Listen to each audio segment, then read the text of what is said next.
All right, welcome to episode 60. Wow, of my FX Buddies, the podcast. And I say podcast because there's more than one way to check out this information.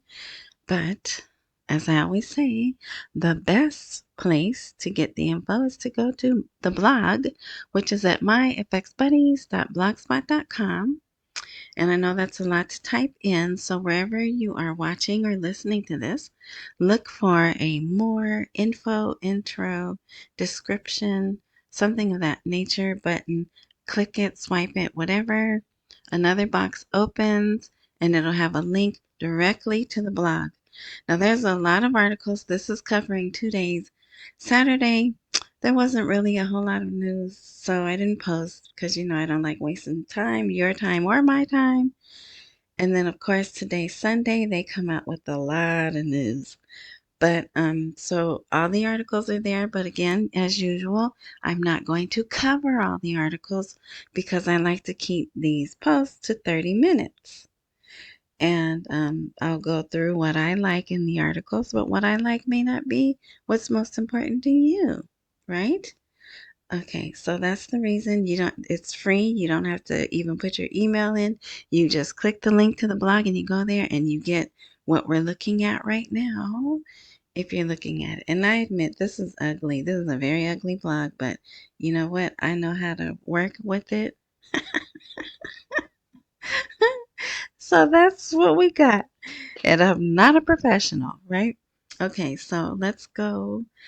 All the regular stuff. Everywhere I post under my FX Buddies. Spotify.com has audio and video, I believe, depending on your subscription. What else? Yeah, wherever Apple whatever, Amazon Podcasts, all that. Okay, and I feel like there's something else I should say, but I can't remember. So we'll get into it.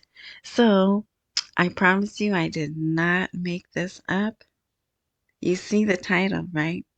June will mark the end of dollar smuggling in Iraq. Why June? And see, that's so crazy. When I saw that, I started laughing. But why June? And if they know there's dollar smuggling, why can't they stop it now? Right? And it's just because it's just crooked. It's just crooked stuff. I know things have to go in a specific manner, right? There's procedures and processes, but they can do whatever they want whenever they want, right? And if anyone tries to buck up about it, oh, special circumstances, right? They can say, yeah, normally, I know this is normally the way we do it, but special circumstances, right? And then they get out of doing things the way they should be done. So yeah, so let's see what this says. Well, I just took off MP because not a lot of people know what MP stands for. It took me a while to remember. It stands for Member of Parliament. But yeah. So let's see. It says Member of Parliament Majid Shingal, I guess, confirmed on Sunday that June will witness an end to dollar smuggling operations, noting that strict oversight will be imposed on the funds of companies, politicians, and influential people. Not the influential people. Yep, because they're the ones doing dirt or allowing the dirt to be done, right? In their names, right? All right, so he stated the transfers are currently considered dollar smuggling, but the situation is now better. I believe that in June, regular correspondence will be adopted, which will significantly reduce smuggling and may even lead to its near disappearance. So it's not saying that they're not going to continue to transfer dollars through the way that they're doing it, but I think there will be a change, especially we'll get into two other articles that will touch on it. But remember, maybe episode 58, there was someone complaining about the banks, the Jordanian banks and the Gulf banks got more respect in Iraq than the Iraqi banks. But that's why JP Morgan was there that day, right, to open more accounts and get the Iraqi banks on the same schedule, or not schedule, but scrutiny, so that they can participate in the dollars, right?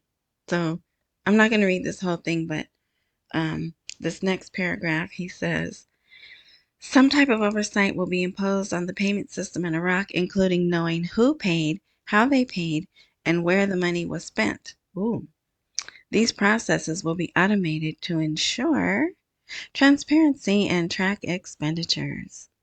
So, I don't know how I feel about that, but hey, if it's going to get us to the bank, go on and do it, right? So, here they talk about the recent entry of the 60 American companies into the Iraqi market. That's a very positive sign. Yeah, so then they just repeat all of that. So this guy, he's expecting something to happen in June. Comprehensive oversight of companies, funds, audits will begin, and this is in Iraq's interest. So there's a little bit more, but you could read that if you'd like. But like I said, I thought how hilarious. All right, so here's Saturday news. Sudani went to Erbil. Erbil is Kurdistan. It's well, they tell us it's the capital of Kurdistan, but who knows? So, and they were very happy to see him. It surprises me. I don't know why. It surprises me all the time.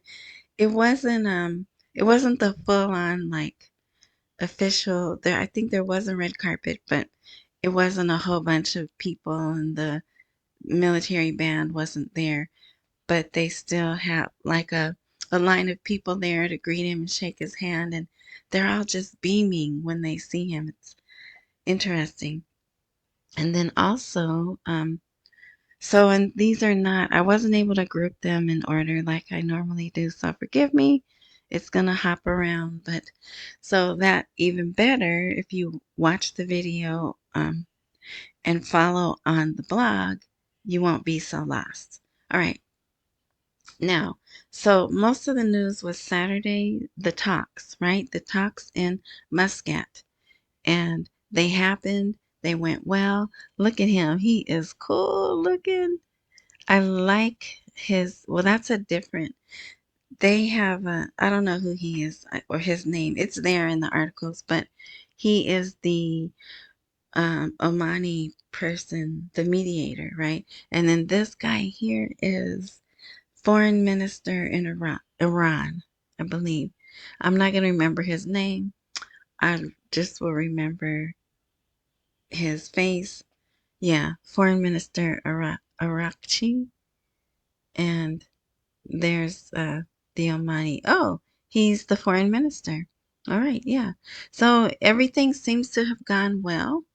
Everything out is like there's one, I think it's the next article. No, there's one article where the title says, in a friendly atmosphere. Um, no threats were mentioned, right? So everything, because like I said, if you listen to 59, Germany's watching this. There was even some news in Swiss news. They're looking forward to the talks. I mean, we all want to be here, right? We don't want this lovely little planet that we live on to be destroyed by, aggressive maneuvers, right? That have deadly consequences. So that's probably why the world literally is watching how these talks go. And so, spoiler alert, part two, they're going to meet again next Saturday and in Europe. And then if you read the articles, you can read it. Mostly what it is Iran wants sanctions off, and we don't want them to make that in the new, right, weapon, which I think they have anyway. But so anything else that's in the articles, it's all fluff. We don't know if it's true, accurate, whatever. But if you would like to read them, please do so, and they are provided for you on the blog.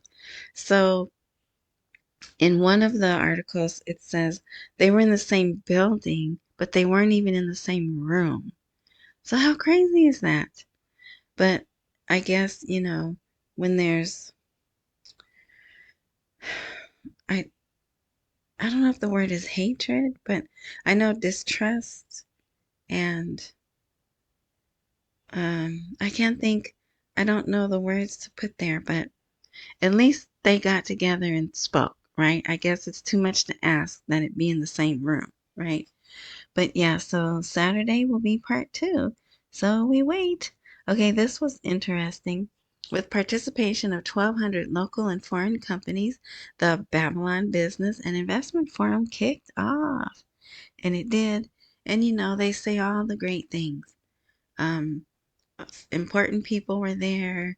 It's investment. They have all kinds of opportunities from electricity, industry, tourism, antiquities, agriculture, you know, all the same things they normally say, but so positive, right? It's all good. Now look at this. Iraq and Venezuela discuss joint coordination to support stability in global oil markets. And where they met, is that Greece? No, that's Turkey. They met in Turkey. So there's all kinds of, Iraq is all over the world, or was. I don't know if they still are, but um, Kurdistan was in Greece. The foreign minister was in Kuwait. Um, then there was that thing in Turkey. Um, I'm pretty sure there was some people from Iraq at the talks in Oman. They're just not telling us. And there was somewhere else, one other place. I can't remember the other place, but yeah. So on the sidelines of whatever Fuad Hussein, who's the foreign minister, talk was talking about, they got together and talked about the oil market. Oh, see here, in friendly atmosphere, U.S.-Iran talks to resume next Saturday.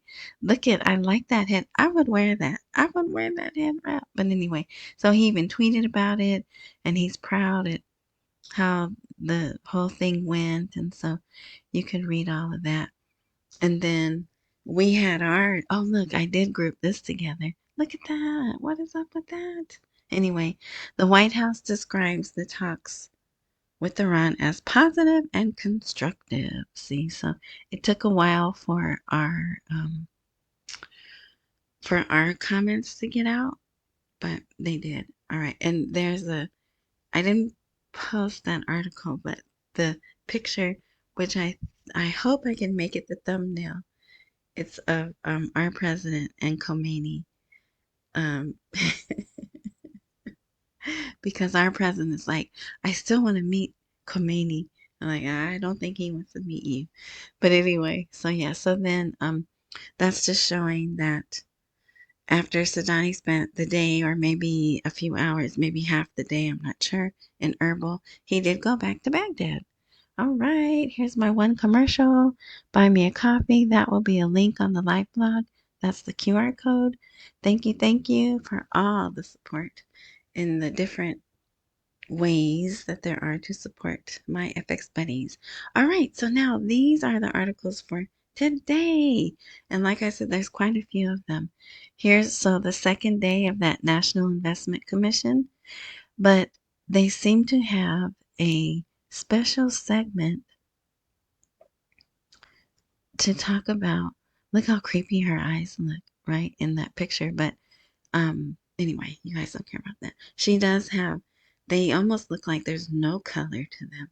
She's on TV a lot. So this person right here has to do with the investment commission. Yeah, see, chairman of the National Investment Commission. So he may have been the big uh the big gas for the day. But yeah, so they talked about electricity. Look at the international data centers, right? Which we just recently heard. They're trying to set those up, right? Um, what else? So that will be granted an investment license later because it's under a bill or a law, whatever, that's already been published in the Gazette. But I'm like, okay, did we see it? Is it in one of those missing gazettes that we haven't seen? Probably, right? Because he didn't put the number. He didn't put the Gazette number.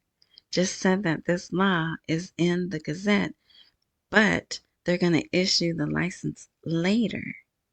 So that tells me it's not officially official yet, right? And can you imagine having to work your deals and speak in that way? How frustrating that probably is for them.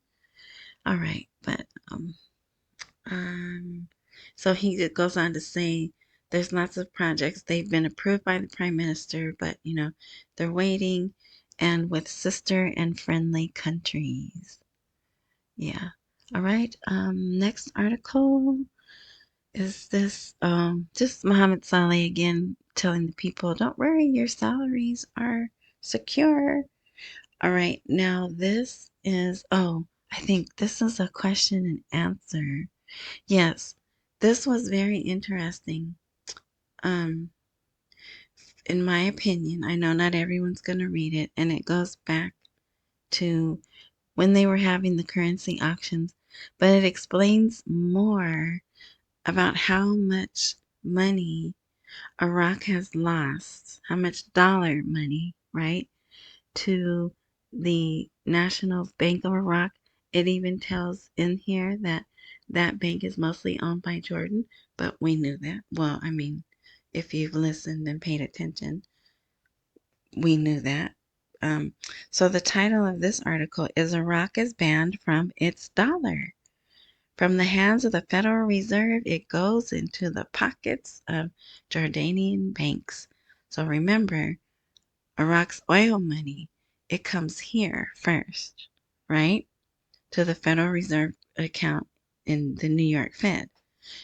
So, yeah, very detailed, probably a lot of new information to a lot of the citizens that maybe didn't read other articles, didn't pay attention. But this is a question and answer, and it's very interesting. And they even have like some proverbs in here that I don't understand, so they must be Muslim proverbs, but it says here, good for others. In an example you can see, is an example you can see in the banking sector in Iraq. We all know the proverb, good for others. And I was like, no, I'm not familiar with that. But yeah, so it's pretty lengthy, but it's an easy read, like one sentence question. And yeah, there's some words here that I don't want to say, right? Because the platforms don't like them, like this one here, right? So yeah, I think you should, like this one here, the currency auction is a gift. The currency auction is a gift to the Jordanian bank. $50 sales were for the benefit of the national bank. So yeah, they didn't hold back. That was not a light, um, it's not a light article at all. Like, sometimes they have like fluff interviews. No, not. Very hard hitting. And it makes you wonder why now? Why are they letting that information come out now, right? All right, experts and officials. Iraq faces challenges balancing its relations between the U.S. and Iran. And we know that. They just again wrote a article about it to put in because what's his name? The president of Iran. He was just recently in Iraq meeting with them. Yeah, so seeing the Iraqi government in general does not want to fall under any axis of influence, meaning ours or theirs. But I don't know, when someone controls the bulk of your money, I think you fall under their influence, right? Negative and positive. An economist makes 3 points regarding the U.S. Iran negotiations. And let's see. There's even one. Well, okay, pressure will increase on global oil prices, allowing the release of between 500,000, I'm reading right there, and 1 million barrels of Iranian oil per day, which will reinforce the downward trend in oil prices. But it's not just them. There's a whole lot of other countries that are, for the first time, putting oil in the market, right? So there is a problem there, but I'm sure they'll work it out, right? So, um, I don't know why this font, this is the same article. This, I don't know why that font is so big and the others are regular. I don't know why that happened. So, but it is the same article.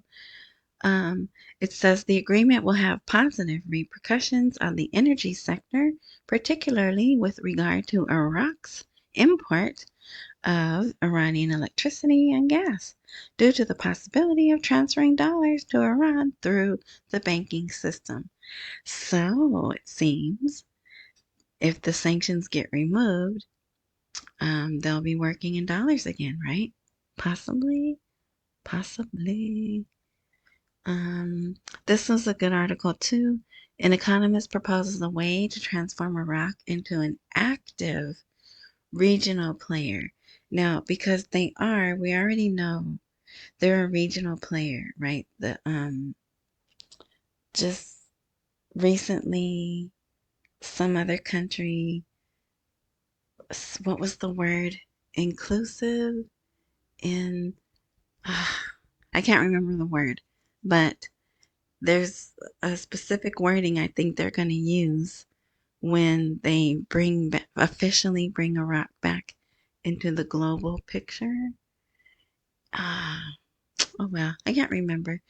But yeah, so the first paragraph, an economic expert has proposed a practical way to transform Iraq from what he calls a field of influence into a power and an active regional player in the worlds of politics and economics. But they are, and we know what it is, right? They need to be given their money, because how can you say we're a fully sovereign nation when your money's not liberated, right? And they're doing so much.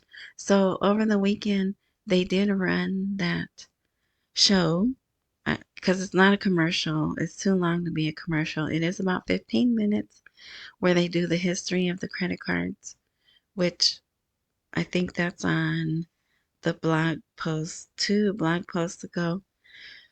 They still did not put it on the website, on their news website. So you have to watch the one that I made, but I didn't. It's 15 minutes. It's about 15 minutes, and I only got 8 minutes of it. And I put different clips of music over it, and that music may not be approved by YouTube. But anyway, so if you want to watch that, it was very interesting. Another thing they're doing is showing the progress of some of the streets, some of the building, and it has to be done by drone. It has to be, because it's from up so high and it moves so smooth. Um, but yes, very. Now, if I can capture that, that would be neat. And it's not fancy, like the new, how they want to be like Dubai.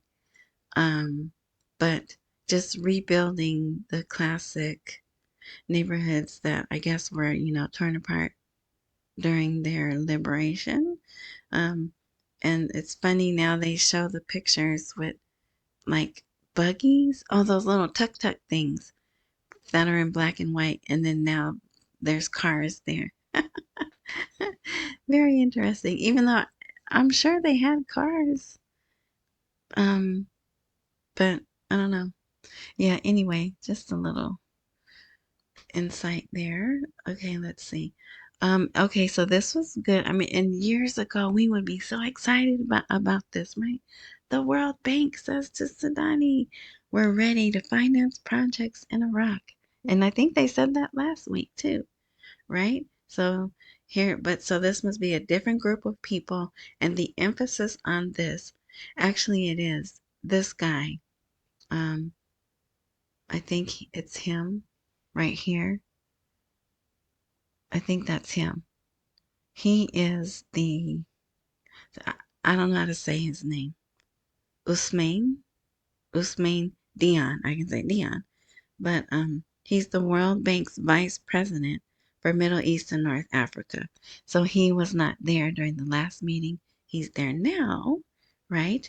And so here's the part: the private sector funding comes from a different branch, different I don't know. It's the World Bank, but they call it this International Finance Corporation. So there's lots of articles about that. Um, Sudani had a meeting. I think Sudani, yeah, he issued several directives over the weekend. Anyway, but this one was including Kurdistan. The Iraqi government issues directives to support national industry. And if they support national industry, what else? National economy and then the national money, right? All right. Um, and then the other article, we should be almost done. Yeah, we're almost done. Sudani, the return of the Arab Bank is important and reflects the political and economic stability the country is witnessing. So apparently, this bank had some wrongdoings in the country in the past, and it was kicked out, and now they're coming back. Yay, right? Um, Among other things, it says this: the Prime Minister pointed out the importance of the bank's activities not being limited to providing financial services, but rather contributing to the country's economic development and stability. The government's readiness to provide all forms of support and assistance to enhance Arab and foreign banking activity serving the Iraqi economy, ding, ding, ding, and its development. So good. It will also provide job opportunities and stimulate the economic sector. And then who knew? Did you know that there was a delegation from Congress? There's a congressional delegation meeting there. And who knows how long they've been there. But they met Sunday with Sudani. And it just says they received a number of members of the U.S. Congress, namely that person and these people, where they discussed developing bilateral relations. It is bi-party. There's some Democrats and Republicans. Relations between the two countries and ways to strengthen them in various fields. And I'm wondering, is this the precursor to the meeting? Because remember, sometime this month, look, we're almost 2 more days and it's halfway through this month. So either that meeting of the Baghdad delegation that's supposed to come here either has been canceled or it's going to be the last week of April, maybe. Because I've been looking for information on it and I can't find it. But yeah, importance of strategic relations, keeping the region calm, moving steadily towards achieving comprehensive development reforms, and blah, blah, blah, all the good stuff, right? And not only did they talk to him, they spoke to Mashadani, who's the parliament speaker. So yeah, hopefully it was productive. Maybe it was an outline of, hey, we're here. This is what we want to discuss. I don't know, but all right. Here is Ramadan Bank announces the disbursement of interest on the first issue of those EMAAR bonds. But people always say, oh, it can't happen at 1310. Well, it did. So this is the first group I think it was 6 months, right? 6 months. So they are paying out. They're saying, "Hey, come get your money," and they're up to 3 issuances now, right? Um, Here, this is just more about oil, but this is oil between Iran and Iraq. It's 30 minutes, so we're just gonna rush through this.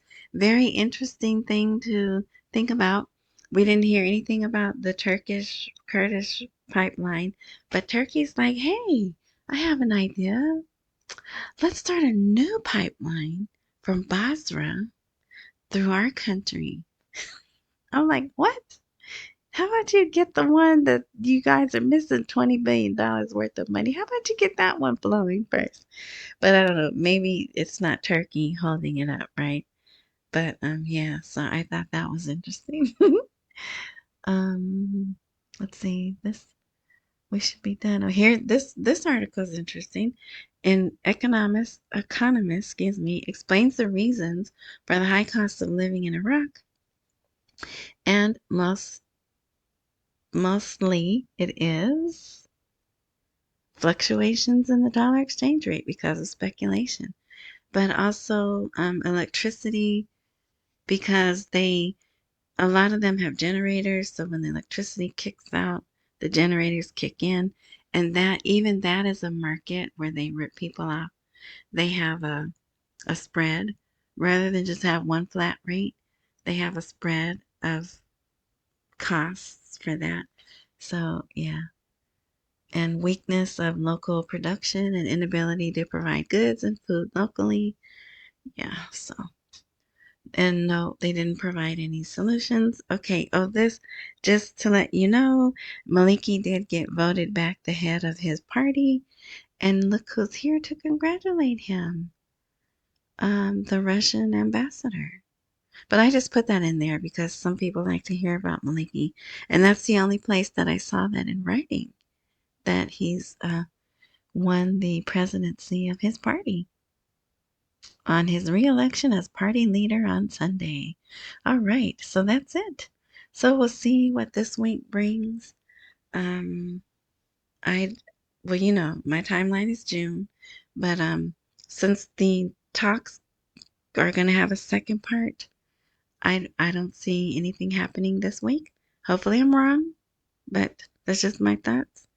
But we shall see. Uh, so I will close out with accumulate while we wait for the rate to appreciate. Don't miss any meals and pay all your bills. Thank you, thank you. Hit the like, subscribe, join, follow, whatever button is there, because I don't update regularly. Uh, when I do, if all things work as they're supposed to, you'll be notified. All right. Have a good week. I intend to. And thanks for listening or watching, and until next time.